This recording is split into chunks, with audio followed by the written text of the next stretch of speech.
Shalom, friends. Baruch Hashem, we have lots of beautiful Torahs from the Piaseczner Rebbe for Parshat Yitro, the Parsha of receiving the Torah. It's not surprising, both in Eish Kodesh and in Derech HaMelech. So I'll just say something from the Eish Kodesh Drasha from Tafshin Bet from the winter of 1942, February, that he compares a Jewish person to Shabbat that's hidden, that Shabbat was given, of course, in the Ten Commandments. That's the connection with the Parsha. And the Midrash says that Shabbat was in Hashem's Beit Ginzi. It was hidden in Hashem's secret storeroom till he gave it to Am Yisrael. And the Rebbe compares the Jew to Shabbat and the Jew to the Torah. And he says that the same way that we often look in the Torah, we see the Torah in front of us, and we feel like we don't really get it, we don't really understand its depths. He says, so too, when you look at another Jew, you also don't have a clue of really understanding the depths of that person's soul and being.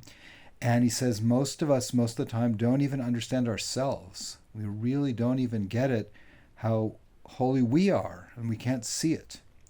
And he compares that to the Midrash, I think it's Gemara Shabbat, about Moshe getting the Torah, that Moshe was afraid of the angels.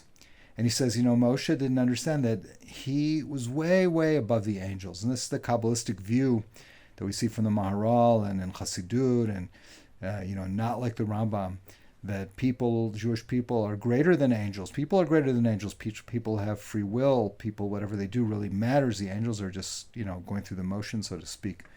So he says Moshe didn't even understand that he's even greater than the angels, and we don't usually understand that either. And he goes on to say that when we feel like when we're davening or doing a mitzvah or learning Torah, and we feel this special holiness, he calls it hitromamut, that we should accept that as being real and not afterwards start analyzing it. Was that real? Did I really feel it? Was I faking? Was I imagining it? Maybe I was putting on a show. Maybe it wasn't sincere. Maybe there's ulterior motives. All these things which are so negative and destructive. Like he says in B'nai Machshava Tov, he calls the koach hamevaker, that we have this internal self-critical voice that's always tearing us down and not letting us reach our spiritual heights that we're really capable of. So he says that's really, really important to not get involved in that. And he says that even though, and this is near the end of the drasha, even though obviously haughtiness and arrogance, gaiva, is really, really terrible midah, nonetheless, that does not mean that you're supposed to feel like a shmata. It doesn't mean you're supposed to be, as he calls it, feel like a reik umenuval, because if you feel like an empty nothing, then you'll act like an empty nothing. He says, no, you have to feel like you're a hasid, like you're Ben HaMelech, you're a prince or a princess. And a prince or a princess has to behave in a holy way, in an honorable way, in an erlicha way. And also that a prince or princess has to know that however far they feel, however exiled they might feel spiritually or physically in the world, that Hashem, their father, also misses them and will do everything to bring them back, to bring them close.